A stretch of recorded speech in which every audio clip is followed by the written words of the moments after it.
Hey gang, welcome to the channel. Welcome back to the channel. I'm Andrew Wolfe, and today we're in the backyard here. Beautiful green grass, lovely, beautiful, mature aspen, and we're gonna be talking about beautiful Boulder, Colorado. So let's go ahead and dive in here.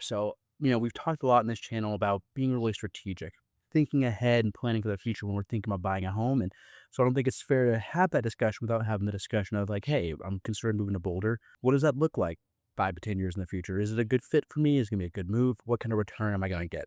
So let's talk about a few key things to think about as we're kind of considering this move and trying to forecast ahead. No one's got a crystal ball, but we can look at historic trends, and we can look at projections and try to come up with a great plan together of what do we think the best move is going to be. All right, so one of the first things to think about for like retaining value and get long-term return is what does the supply and demand look like? Are we going to overbuild for our property here in Boulder? Are we going to start seeing outpace the demand? And that obviously causes property values to, flatten or go down. So Colorado in general hasn't built up enough to keep up with the demand that we've seen people. Now, does have, influxes and outfluxes and things like that. So it's not always going to be a ton of people moving to the state. But generally speaking, Colorado by and large has, kept a pretty good lid to where we're not overbuilding. So we don't have so much supply that homeowners see their home values go way, way down. And Boulder has even had more tighter restrictions on that, right? So we don't see the same amount of development here in Boulder as we see in other parts of the state and other parts of the country. Local zoning laws, local restrictions on growth have kept, the home values a little bit higher, have helped homeowners keep their value and retain their value as it grows long term. So there's not a ton of danger of we're seeing that supply will outpace demand. We should always see demand outpacing supply for the foreseeable future. And that demand's coming from a lot of different folks. That demand's coming from high-end earners, coming from entrepreneurs that relocating their families to Boulder because of the awesome education system here. So varied and diverse type of folks are moving here. And you're seeing a lot of goal of moving to Boulder. Like we talked about before, it's one of the hottest markets in the country. It's routinely one of the top places to move, top places to live in the country. So you're always going to see that kind of desire to move here. And so we're really seeing that pace continue to evolve, seeing more and more people want to move here. So I don't think there's a danger of Boulder becoming, not a place that's desirable anytime soon. But another thing Boulder has going for it is, it's obviously a great culture in and of itself, but it has a great proximity both to the city of Denver and the DIA.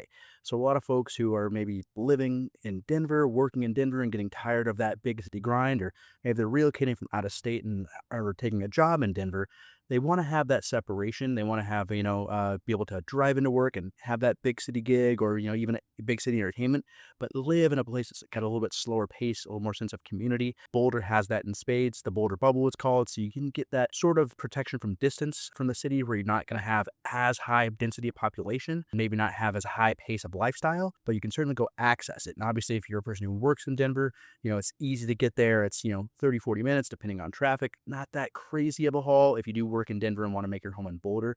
And it's similar for those traveling DIA. So if you are a pilot or someone who otherwise travels, across the country or even internationally for your business, Denver being an international airport, it's not that much of a pull to head from your great, relaxing, peaceful home in Boulder to truck across the 70 and drop right into DIA and go about your business. So traveling workers who are going to work in Denver, Boulder's really, really positioned well to give them their access to their jobs, but also offer the slower pace of life and the more tight-knit community feel that Boulder has, if that's what you're looking at. And the university being here and the city's, a large emphasis on education, as well as its friendliness to entrepreneurs and startups, has really kind of cemented it as a pretty good economic investment as well. So it's had a lot of stability, which gives people a lot of, confidence, a lot of focus, and able to consider Boulder a long-term home for themselves. So the economic stability is another great feather in its cap that to me says Boulder is going to be pretty secure over the next 5 or 10 years.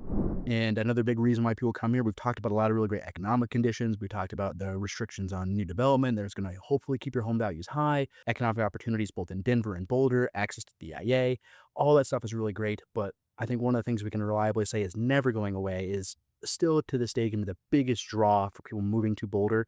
It's going to be the way of life, right? The commitment to outdoor living, the healthy lifestyle, environmentally consciousness, and really making sure that you're having a very green approach to living. All these things that Boulder just inherently has that aren't going anywhere, aren't going to be really impacted as much by the economic ups and downs or the, somewhat cyclical markets we might see in real estate. So the heartbeat of Boulder is always going to be there, and that's always the main attraction. That's what's going to cause people to come here. I assume that's why a lot of you folks are watching these videos and considering the move to Boulder, because you love the idea of living here. You love the culture. You love the access to nature. You love the outdoor active lifestyle that seems to be very, very prevalent here.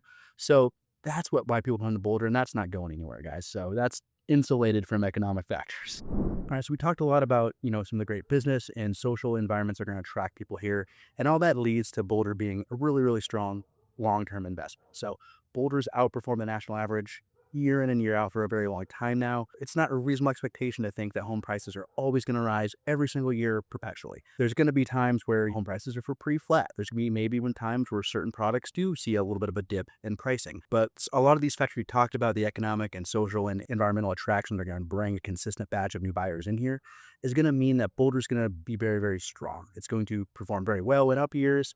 It's going to be very resilient to downturns in the kind of more down or softening years.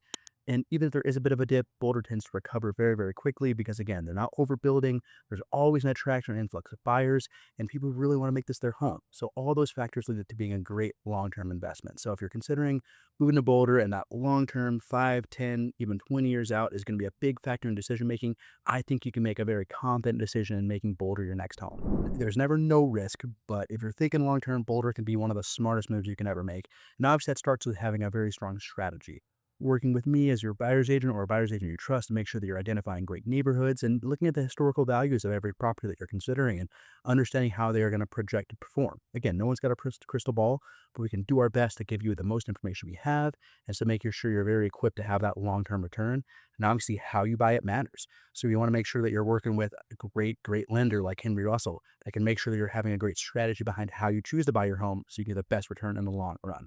So if moving to Boulder's your thing, if you're considering this and want to have that long-term conversation, that deep planning conversation, we'd love to hear from you. I love making these videos. I love reaching out to you guys online. I love writing to every comment you guys leave, but I would love to connect in person. So go ahead and give me a shot back when you can. 720-744-2513. Email here is down below as well. I love talking to you guys. We'll see you guys again real soon. Let's talk more about Boulder.